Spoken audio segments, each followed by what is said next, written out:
คนหลอกลวงพวกเจ้าแสดงเอาว่าได้ที่ดินได้เงินได้ศาลแล้วพวกเจ้าจะไปขายได้เงินมากควบครองของพวกเจ้าแม่นบ่อันเจ้าเฮ็ดจังซี่มันบ่ถูกพวกข้อยนี่บ่ได้ดีใจแล้วสำหรับพวกเจ้าเฮ็ดแบบนี้น่ะพวกเจ้าอันนี้เฮาหลอกลวงในไสอันนี้นะตอนสุเจ้ามาถ่ายคลิปตั้งแต่ที่แรกเราว่าเราหลอกลวงน้ำใสเราอ่ะเพิ่นเห็นคลิปเจ้าเว้าอันนี้เจ้าว่าเจ้าบ่ได้ให้มาถ่ายทุกข่อยมาถ่ายเองมันก็คือว่าผู้ใหญ่เพิ่นว่าพวกบ่ได้เจ้าบ่ได้ขอให้เพิ่นซอยเด้เพิ่นมาซอยเองมันก็แม่นคันเจ้าปฏิเสธแต่แรกอ่ะเพิ่นก็อาจสิบ่ได้เสียเงินพวกข้อยก็บ่ซื้อคันเจ้าปฏิเสธแต่แรกว่าแม่บุญเอ้ยเจ้าบ่ต้องมาซอยค่อยเด้อเพราะเห็นตอนเจ้าเก็บกระป๋องมาน่ะเจ้าเมื่อยอ่อนล้าอ่อนแห้งหลายค่อยอีตนเจ้า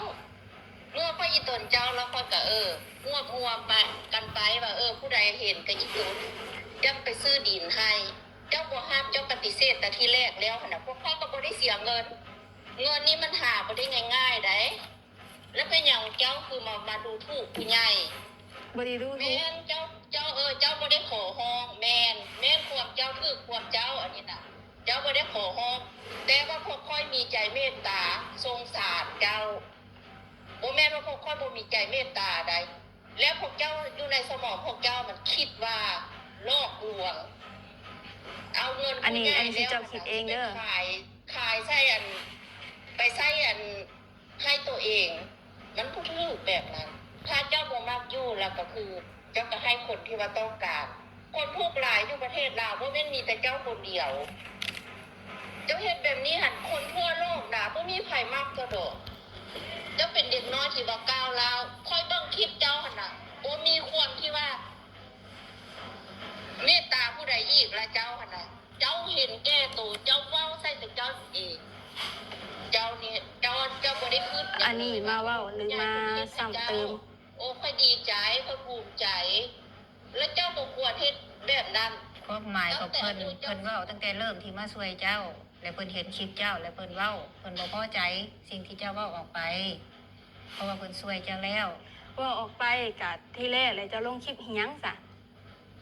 เพราะคนมันด่าเฮาก็บ่มักคือกันขนาดเขาด่าเจ้าจะยังบ่มักคันเจ้าบ่คันคันลงไปคันเจ้าบ่ขายเจ้าโอ้ยแม่บุญเอ้ยเฮาลงเล่นซื่อๆได้คันเจ้าเป็นคนที่ว่ามันมีเจ้าก็ต้องว่าเจ้าก็เฮาเว้าเล่นซื่อๆแม่บุญเฮาโพสต์ซื่อๆได้เฮาก็ได้ขายกันเด็กน้อยยัง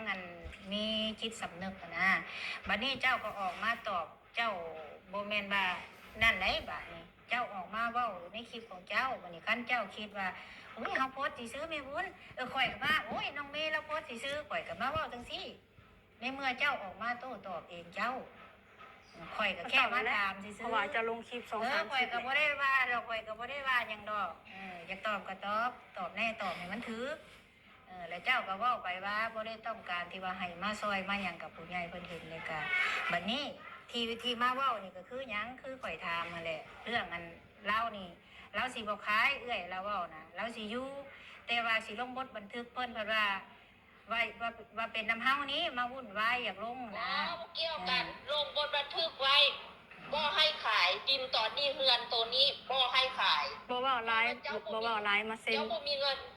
เจ้าบ่มีเงินแม้แต่เซ็นเดียวมีแต่เงินผู้ใหญ่เบิดค่อยให้เจ้าอยู่คือจบเฮ็ดบทบันทึกไว้เจ้าบ่อยู่ก็คือเจ้าหนีให้คนอื่นมาอยู่แค่นั้นค่อยบ่ได้ต้องการหยังแล้วค่อยก็บ่ได้เสียดายดอกว่าอันทานไปแล้วอันยังสิมาเว้าอย่างอีกค่อยบ่ได้เว้าหยังค่อยขอเพียงแต่ว่าเจ้าอยู่ดีๆจดส่วนลูกส่วนหลานเจ้าอยู่ได้บ่ให้ขายจะเข้าใจบ่การช่วยเหลือมันสิเฮ็ดแบบนี้เบิดทุกคนแต่ว่ามันขึ้นจากขายอยู่ในสมองมันขึ้นจากขายเจ้าปฏิเสธแต่ที่แรกแล้วค่อยก็บ่ได้เสียเงินซื้อให้เจ้าแล้วค่อยก็บ่สงสารอีกสิสงสารไปเพื่อหยังเพราะว่าเจ้าบ่ได้ต้องการเด้เจ้าก็อยู่ในคลิปเจ้าก็บ่ได้ต้องการอยู่ในบ่อยากอยู่ในคนสิแล้วมันเป็นหยังบ้านคนสิมันเป็นหยังมันอยู่ขึ้นกับโตเจ้าหั่นมันก็บ่ได้เป็นหยังเดี๋ยวอยู่ใส่มันก็ดีคือกันเพราะว่าฉะนั้นอีเมลของเจ้ามันไปใส่ค่อยจะพูดเดี๋ยวนี้น่ะอีเมลของเจ้ามันอยู่ใส่ตะกี้นี่เว้าหัวม่วนอ้อนโยนและเดี๋ยวนี้คือแกล้งคือก้าวร้าวแท้ ฉันจะไปบอกกันเอง หมอเป็นไผอันจ่ายค่าห้องหมอให้มึงบ่มีข้าวกินเป็นไผก็บ่แม่นกูนี่วะส่งให้เงินค่าบ่มีจ่ายเป็นไผส่งให้กูฮับมึงคือลูกนี่ลูกกูก็มีขอโทษนำเด้ออันพ่อบ้านอยู่หั่นน่ะมันหมื่นแฮมันหมื่นสกุลคนนี้เนี่ยน่ะจะขายเราได้หลายมื้อแล้วเห็นตั้งแต่มันโคตรลงขายเงินกูเยียบกูใหญ่นี่เยียบสุดๆเลยแม่กูก็เฒ่าแล้วพ่อแม่กูเพิ่นเฒ่าแล้วเพิ่นเอาเงินบำนาญเพิ่นน่ะย้ายไปเลี้ยงมึงน่ะมึงยังเฮ็ดให้เพิ่นเสียใจ เออบ่อย่างนี้ กูลมมัดทุกคนแล้วอันพ่อแม่เป็นภาษาคนลงแล้ว บ่เส้นก็บ่เป็นหยังเพิ่น ก็ไม่ยังอืมอ่ะอันนี้ทางพ่อเฒ่าไม่เฒ่าเด้สิว่าได้ใดอันยามมาไม่เฒ่า เป็นแต่หึนเนาะพ่อแม่พี่น้อง เพิ่นอยากเส้นผู้ใหญ่เพิ่นนี่ให้ลงบทบันทึกอันนี้คือเรา ก็เห็นแล้วคนมันใส่ เออ ก็เห็นแล้วก็อยากตี ว่าน้ำเพิ่นนี่นั่งอยู่นี่แล้วพ่อเฒ่านั่งอยู่นี่นั่งโต๊ะนี่ว่าน้ำเพิ่น เซ็นต้องเซ็น เอาสบายดีทาง เล่าลูกนีแล้วอันนี้ค่อยเป็นพ่อขอเว้านำอันทางผู้ใหญ่แต่ว่า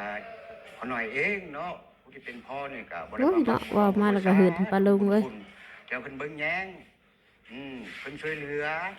ก็เห็นแล้วคนมันใส่ ตั้งแต่ดินว่าซั่นซะจนฮอดหลังคาจนแล้วจนได้อยู่ว่าซั่นซะแต่แม่น เพิ่นชื่อให้ปานนั้นยังก้าวล่าวโอ้ย กันนึงเดี๋ยวนี้นะท่านผู้ใหญ่เอ้ยบ่แม่น ก็เห็นแล้วข่อยเห็นแฮง บ่คนนั้นว่าเดี๋ยวนี้แบบว่าคือนางเมเนาะมันเป็นคนผู้น้อยแล้วก็บูจักงานแน่พอเหมาะกับบ่ถึงการแน่วัดนางบุญพระเจ้าจุกจุกจิกนั่นน่ะแล้วมันจักหายเว้าไปซั่นเว้าซื่อๆไปนั่นน่ะว่าซั่นซะคันเมื่อเวลานั้นให้เรื่องเฮ็ดบุญบันทึกนี่เฮ็ดบ่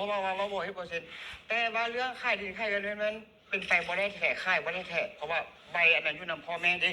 ใบนั้นน่ะมันนี่ก่อนจะค่ายเรือนเนาะมันได้ผ่านตู้ผ่านหน่วยผ่านบ้านมันจังได้ค่ายได้ผ่านพ่อแม่อนุญาตว่าเซ็นนำอีกจังได้ค่ายจำบ่ได้ค่ายแล้วเมื่อเวลาเป็นนั้นเนาะจุดอ่อนของนางเมนี่ก็มีอยู่ก็คือแนวทางอนาอย่างแม่อย่างทานเพิ่นเว้าแล้วถือเบิดทุกสิ่งทุกอย่างบ่ได้ติบ่ได้ติแม้แต่ว่าเงินกีบนึงทางนี้ก็บ่มีจักบาทจักสตางค์เงินทาง14ทางผู้ใหญ่เพิ่นช่วยเบิดอันนี้นี่น่ะอันนี้ก็ขอฮักแพงนับถือขออายุมันยืนอันนี้นี่น่ะแต่เรื่องเฮ็ดบันทึกนี่ก็บ่ปฏิเสธแต่ว่าอยากให้เฮ็ด2ใบนึงของนางเมเซ็นบ่ค่ายดินเนาะถ้าค่ายดินทางหน้านี่ให้14พิจารณาเนาะ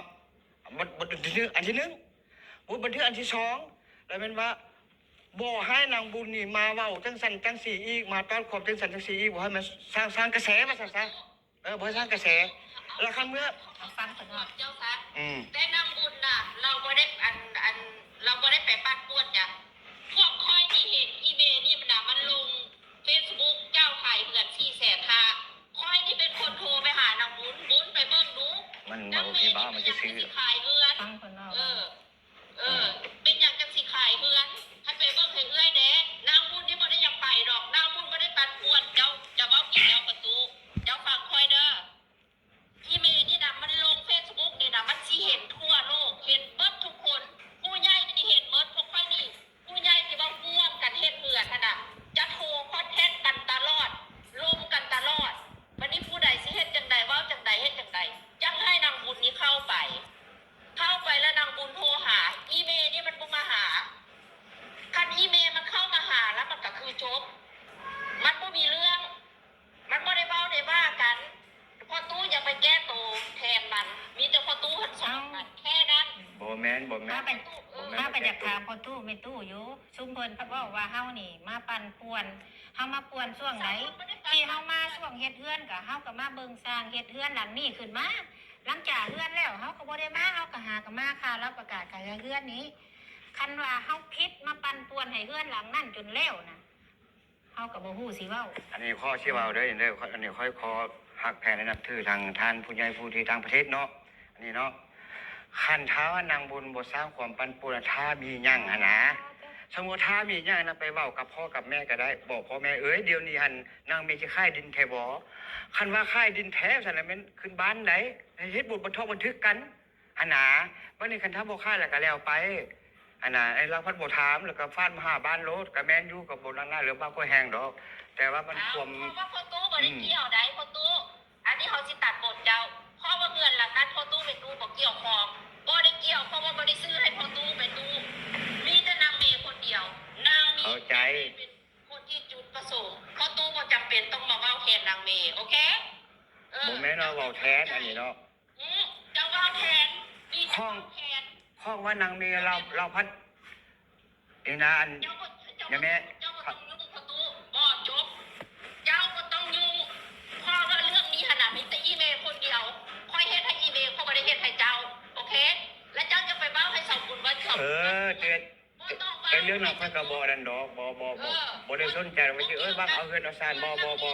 คือจักดี ของเจ้าจบพ่อตู้ ค่อยก็มีตู้อยู่แล้วสิมาวุ่นวายกับลูกกับเต้าบ่ ค่อยจบกันมีแต่ให้อีเมลมาเซ็นกับพ่อบ้านคือจบเจ้าบ่เกี่ยวข้องบ่ให้ยุ่งบ่ให้บ้าให้สาวบุญอีกเจ้าบ่เกี่ยวข้อยบ่ได้ซื้อให้เจ้าโอเค อย่าเว้าหนักหลายอย่าเว้าหนักได้ FC เอ้ยค่อยก็บ่ได้เว้าแนวผิดหูผิดทาง FC เนาะนี่เนาะค่อยก็บ่ได้ประมาทยัดคุณ บ่ให้เจ้า เพิ่น ยุ่ง บ่อยากให้เว้าว่าเฮานี่มาวุ่นวายเด้ทั้งที่ โย เฮานี่ เด็กน้อยเนาะ เฮาเฮ็ดเรือนเฮ็ดซ่านให้แล้วบัดล่าสุด เด็กน้ ว่า อย เฮา มัน มา ก็ วุ่ เว้าน วา แห ย ละมันจะหายนะ เราว่าเราบ่ได้น้อยได้เราว่าเรา20ปีแล้วเราว่าเราบ่ได้น้อยเราว่าตอนที่ เจ้าเฮ็ดเงินประมาณอายุ16 ปีบ่ เราบอกว่าตอนที่เฮาไปเฮ็ดให้เราน่ะ17 ปีล่ะตอนนี้เฮา19สิเข้า20แล้วเฮาบ่ได้เด็กน้อยเด้อเราว่าเราเว้า เราหั่นน่ะ เราเว้าเองแล้วนี้เฮาบ่ฮู้ดอกว่าจักปีเพราะว่าที่เราเว้ามาทุกสิ่งทุกอย่างก็อาจสิบ่มีความจริงจักอย่างอาจสิคือเว้านั่นแหละ บ่มีคนจริงจักอย่าง เฮาก็เลยว่าเฮาเสียใจเพราะเฮาเสียใจที่ว่าได้เฮ็ดหลังนี้เฮาก็เฮ็ดมาอยู่แต่ว่าเฮาก็บ่เคยพบเคยพ้อคือกันเฮาหากับพ่อนี่แหละเฮาก็บ่แม่นว่าเฮ็ดน้อย เป็นจังซี่นะเป็นไผสิอยากเฮ็ดบ่มีไผดอกอีตนสงสาร ก็ซื้อละอีเบ่งเนาะ อันนี้เบ่งนี่ เพราะฉะนั้นอย่าเขาบ่ต้องไปเว้าถึงเพิ่นน่ะมันเป็นเรื่องของเพิ่นน่ะ คือเป็นความแพง ก็บ่ได้แห้งนั่งล้างนั่งเราเว้าเองเด้เฮาก็มาถามจบดีค่ะมีแต่แนวนี้แหละเนาะทุกสิ่งทุกอย่างคือที่เฮามามื้อนี้ก็เฮามาเป็นตัวแทนให้ผู้ใหญ่เพิ่นและเฮาก็บ่ได้มีว่าหยังมีแต่คันว่าบ่ขายคันสิอยู่ก็เฮ็ดลงบทบันทึกไว้บ่ให้ค้ำบ่ให้ขายคันคือสิบ่อยู่ก็คือมอบให้ทางบ้านเพิ่นผู้ใดอนาถาก็ให้เขาไปอยู่มีแต่แนวนี้ให้เจ้า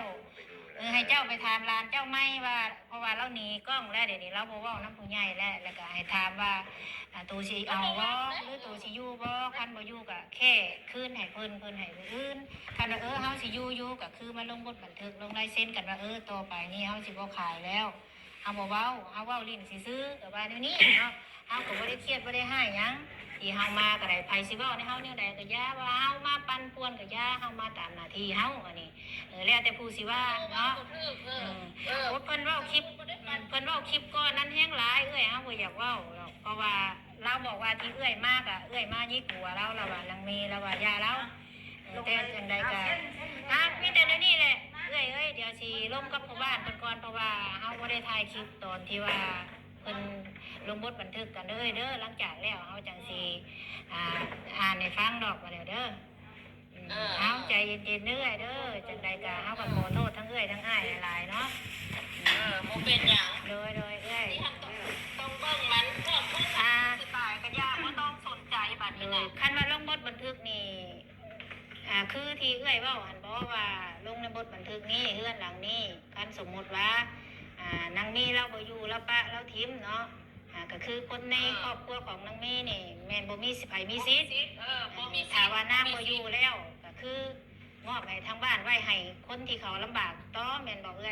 แม่นถูก โอ ต้อง เคน่ะอันนี้เพิ่นเองเด้อนี่บ่แม่นเฮาเว้าเด้อพ่อเฒ่า อันนี้ยังบอกแบบนี้อันนี้เนาะสมมติว่านางเมย์เนาะอันนี้สมมุติซื้อเนาะอันนี้เว้าขออนุญาตอันนี้ถ้าว่า มันไปเอาลูกเอาผัวแล้วไปอยู่นำลูกนำผัวนะสมมุติว่านะแล้วคนนี้น้องสิไปอยู่สมมุติว่านะ ไปอยู่ลูกน้ำผัว คือนางเมย์ฮะนะอันนั้นนางอันไม้ฮะนะไปอยู่นะ คืนจบ คันว่าเราบ่เอาแล้วเฮาสิไปอยู่น้ำผัวเฮา บ่ถ้าสมมุติว่าลูกผัวแต่งไปอยู่เฮือนผู้เฮือนย่าสมมุติว่าในนั้นนะไปอยู่สิได้บ่ น้องไปอยู่นะเพราะว่าแต่กี้ก็น้องก็มีชื่อในนั้น อันนี้ก็ เออ ก็ต้องก่อนสิอีหยังก็ต้องถามกันก่อนตัวนี้ก็ปล่อยให้มันเป็นเรื่องอนาคตซะอันนี้ตัวนี้ก็ให้มันฮอดพุ่นก็จังว่ากันอันนี้ก็แล้วแต่ทางผู้ใหญ่เพิ่นสิพิจารณา จะรู้จักเดี๋ยวนี้แล้วเพราะว่าทางหน้านี่สมมุติว่านางเมียเอาลูกเอาไปกันปู่กันย่าเอาไปอยู่พุ่นแหละเอาให้น้องไปอยู่ซ่าสันเสียหนา คัน เออ อันนี้ก็เฮาก็ยัง แต่ว่าเรื่องค่านี่บ่มีแล้วอันซ่านี่มันสิค่ายนะ คันว่าเอาจังซี่เนาะให้เฮาเอื้อยว่าคือเฮาบอก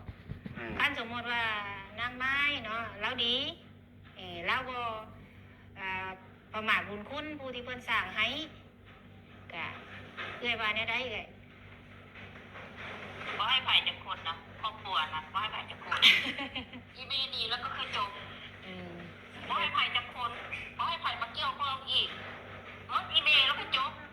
อันนี้คือ บ่ให้ไผ โดยโอเค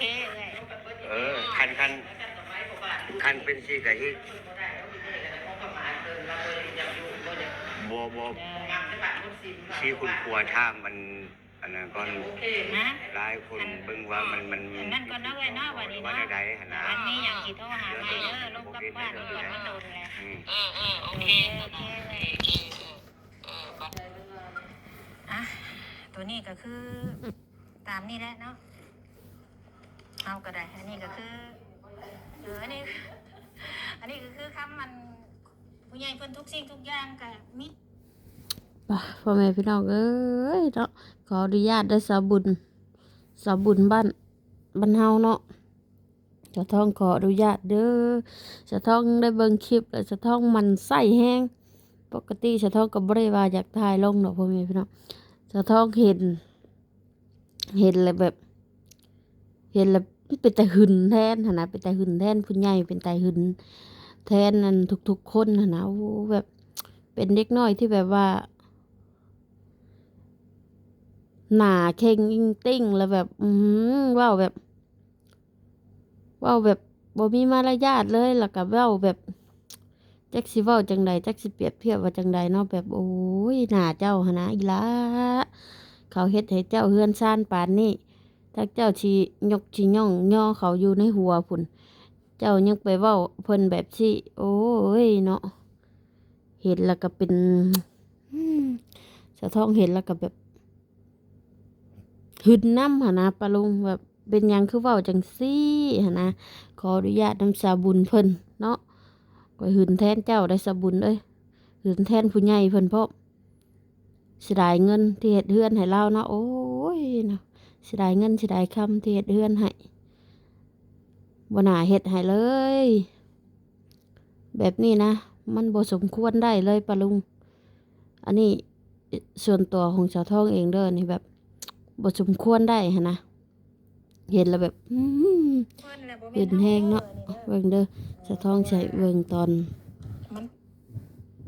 ชาวท้องก็เลยย่าน FC ชาวท้องบ่เห็นนํเบิ่งหน้านาง เอาให้เพิ่นเว้าเด้อวันนี้เด้อ เบิ่งหน้านาง เพราะว่าเพิ่นก็อยู่นี่แหละ อันนี้บ่เกี่ยวกันเด้ออันนี้มันชิดของผู้ใหญ่บัดนี้ผู้ใหญ่นี่เห็นเนาะ สิบ่ได้เสียเงิน นี่หน้าเพิ่น เบิ่งก็บ่ซื้อคันเจ้าปฏิเสธแต่แรกว่าแม่บุญเอ้ยเจ้าบ่ต้องมาซอยค่อยเด้อเพราะเห็นตอนเจ้าเก็บกระป๋องมาน่ะเจ้าเมื่อยอ่อนล้าอ่อนแหงหลายค่อยอีตนเจ้า เมื่อค่อยอีตนเจ้าแล้วค่อยก็มั่วไปกันไปว่าผู้ใดเห็นก็อีตนจักไปซื้อดินให้เจ้าบ่ห้ามเจ้าปฏิเสธแต่ที่แรกแล้วหั่นน่ะพวกเขาก็บ่ได้เสียเงินนี่มันหาบ่ได้ง่ายๆได้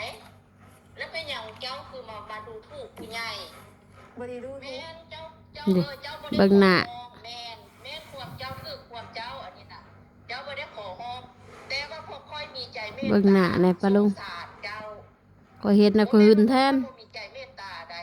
แล้วพวกเจ้าอยู่ในสมองพวกเจ้ามันคิดว่าลอกลวงเอาเงินผู้ใหญ่แล้ว เบิ่งหน้ามันน่ะ ไปใส่ ค่อยละหึน ให้ตัวเอง มันก็ถูกแบบนั้น ถ้าเจ้าบ่มักอยู่แล้วก็คือ เจ้าก็ให้คนที่ว่าต้องการ คนทุกหลายอยู่ประเทศลาวบ่แม่นมีแต่เจ้าคนเดียว บ่น่าให้เขาหรอกนี่พ่อแม่พี่น้องน่าจะคายไปให้คนอื่นซะ เจ้าเป็นเด็กน้อยที่ว่าก้าวร้าว เอาให้คนอื่นอยู่ซะ บ่มีความที่ว่า ถ้าบ่มีไผอยู่ก็บ่ต้องอยู่ เมตตาผู้ใดอีกละเจ้าหั่นน่ะเจ้าเห็นแก่ตัวเจ้าฟัง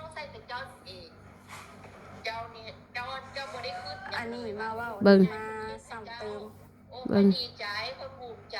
เบิ่งหน้ามัน แล้วเจ้าบ่ควรเฮ็ดแบบนั้น ค่อยละหึนแท้ เพิ่นเว้าตั้งแต่เริ่มที่มาช่วยเจ้า แล้วเพิ่นเห็นคลิปเจ้าแล้วเพิ่นเว้าเพิ่นบ่พอใจสิ่งที่เจ้าเว้าออกไป อืม เพราะว่าเพิ่นช่วยเจ้าแล้ว สะท้องเห็นแต่เพิ่นนั่งเว้า กะที่แรกเลยจะลงคลิปเฮียงซะเพราะว่าคนมันด่าเฮากับบ่มักคือจังขนาดเขาด่าเจ้าแต่ยังบ่มัก คันเจ้าบ่ขายคันลงไปคันเจ้าบ่ขายเจ้าก็โอ้ยแม่บุญเอ้ยเฮาลงเลขซื้อได้คันเจ้าเป็นคนที่ว่ามันมีมีมารยาท เจ้าก็ต้องว่าอันเจ้าก็เฮาเว้าเล่นสิซื้อแม่บุญเฮาโพสต์สิซื้อได้เฮาก็ได้ขายกันเด็กน้อยยังอันมีจิตสำนึกนะบัดนี้เจ้าก็ออกมาตอบเจ้าบ่แม่นว่านั่นไหนบัดนี้เจ้าออกมาเว้าในคลิปของเจ้าบัดนี้คันเจ้าคิดว่าอุ้ยเฮาโพสต์สิซื้อแม่บุญข่อยก็ว่าโอ้ยน้องเมย์เราโพสต์สิซื้อข่อยก็มาเว้าจังซี่ในเมื่อเจ้าออกมาโต้ตอบเองเจ้าข่อยก็แค่มาถามสิ เพ ซื้ ราะ อ ว่าจะลงคลิป2-3 ข่อยก็บ่ได้ว่าเราข่อยก็บ่ได้ว่าหยั อื งดอ ม ก เพิ่นก็ว่าเพิ่นเก่งอยู่นะ แม่ตอบให้มันถือแล้วเจ้าก็เว้าไปว่าบ่ได้ต้องการที่ว่าให้มาซอยมาหยังกับผู้ใหญ่เพิ่นเห็นเลยก็บัดนี้ที่มา ป่ะโอเคพ่อแม่พี่น้องเลยป่ะข่อยเห็นแล้วข่อยก็มึนแฮงป่ะ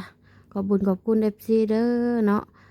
ขออนุญาตสาวบุญหรือขออนุญาตผู้ใหญ่เพิ่นเด้อเจ้าท้องหื่นน้ำเจ้าท้องหื่นน้ำเห็นแล้วก็อยากแบบให้คนอื่นเห็นน้ำมานะ